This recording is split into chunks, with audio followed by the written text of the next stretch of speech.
So I'd like to talk about the differences between, let's say, big telehealth, big franchises, and regular brick and mortar clinics. So kind of to back up and give it a little context, when I say the word big, so that word means that these telehealth companies or these franchises are backed by big money, which is going to be venture capitalists or private equity. So they're being funded by like stock market brokers. Okay, they're investments for these people, and so what they're trying to do is build these massive money machines at scale. And I have no hate at all for telemedicine. I love it. I think it allows people to have access to things that they wouldn't ordinarily do. Hell, I even use telemedicine to talk to certain physicians out in California. I live in Florida. So I do it all the time. And I think that telehealth in that context of you're speaking to an individual provider who's been doing something for a while, or they're a therapist and you have one-on-one connectivity. I don't think that there's anything wrong with that at all. I actually am an advocate for it. It gets a little shaky for me when it's at a large scale on the telehealth side. So these backed groups, you see them online. Their content is everywhere. They're really going heavy into the wellness and longevity space, right? Those are the big buzzwords for them, and you see their ads just constant because they have massive budgets. They're spending hundreds of thousands of dollars a month to try to get your attention, so that they can sell you their services. And I believe in capitalism. I'm cool with that. But particularly in the telehealth space, if it starts to get a little more complex, so if you're working with patients that are coming in with hormone issues or other issues that are relatively complex, I don't think that they're going to be able to do a good job at scale. So I'm just going to stick with the telehealth, and then I'll move to the franchise. But they're going to have similar, I think, problems moving forward. So okay, let's say you're in the wellness and longevity space and you want to open up 8 new clinics. So these groups, they pop them up, all at the same time. I'm talking funded 8, 10, 15, 20 million, $30 million plus for these things. So they've got all the money in the world to hire, maybe 100 providers in all different states. Now, that's great. They can do it. They have the infrastructure, the portal systems and things like that to collect some data, from you, which may be the client, for them, so that their providers can punch out some type of treatment plan, right? That they're going to bill you for, usually on a membership model. And then you buy your supplements through them, et cetera. That's it. It's the revenue generating machine. But when you're at scale, when you have 100 providers, I don't know how you train them all in the intricacies of certain therapies. All right. So if you have a one-size-fits-all approach, ABC, for all age groups and every type of human on this planet that works, man, that's fucking awesome. I don't have that. It takes me, when you look at staff, so these organizations have to be staffed. You have to have intake people. You have to have medical providers. They have salespeople, everything. And to think that they can just train them and make them good, just like the snap of a finger, just seems ridiculous to me. And I'll give you an example. I have clinics. I have 3 of them. I have 3 providers and 3 MAs, and I've got various admin staff. And I'm 100% biased because I have brick and mortars, so transparency on that. But it takes me a long time to get people trained. All right, so let's say you're, admin, front desk, checkout, whatever.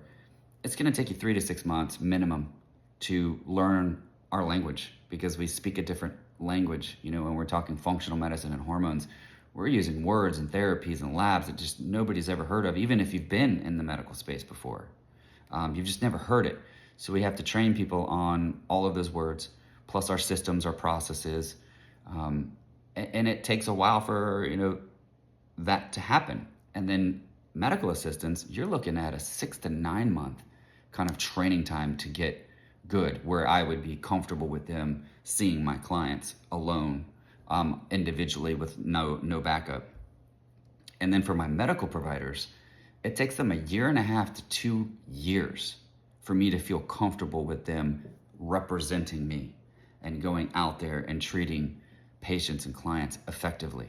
And they fully understand the method at that point. So those are long periods of time to get the staff and the people delivering the care at a level to where they can provide quality.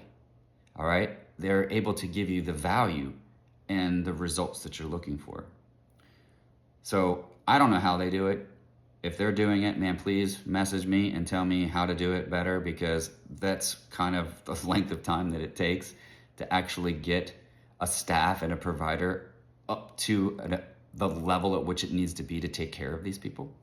So I'd be very interested to know how that's done. So that's how I look at telehealth. Now, if you're just using it for weight loss, you want a GLP, GIP, freaking everybody's on them, right? They got these little forms, you punch it, and then you get it. Whatever.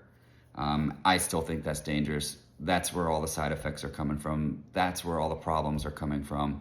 It's just too many people trying to make money at it at a large scale, big, large sums of money that are hurting people. So I don't like it. Not much I can do about it. And then anybody who's trying to take it from a weight loss all the way to now hormones, it's way more complex, way more difficult. The hormone space is very complicated, and if you're not trained and experienced, you can hurt somebody.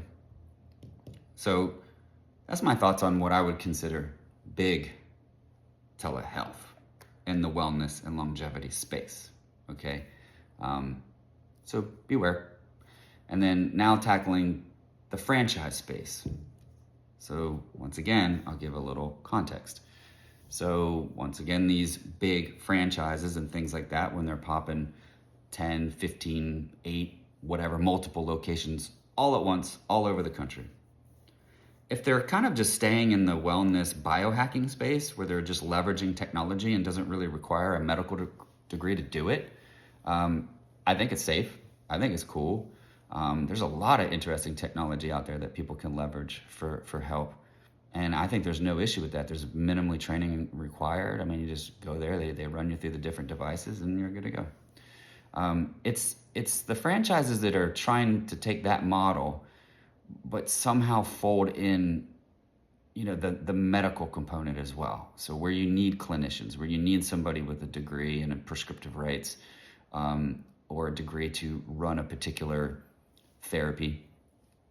That's once again where I think it can get dangerous, because you can't hire and train all these people all over the country to deliver quality of care and do it safely and do it effectively where they're actually getting a result.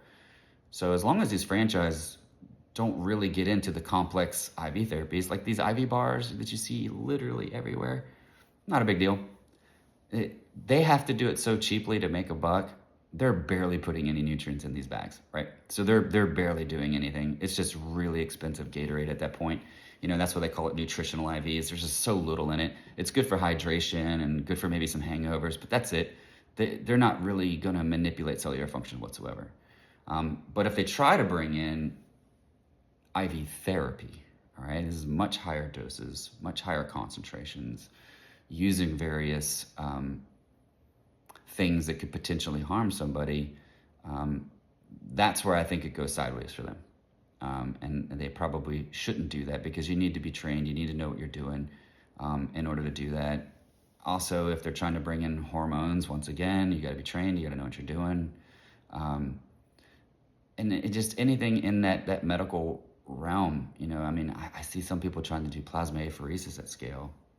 And that seems pretty terrifying to me, because that's a complicated procedure, and the people who run those devices have to really know what they're doing.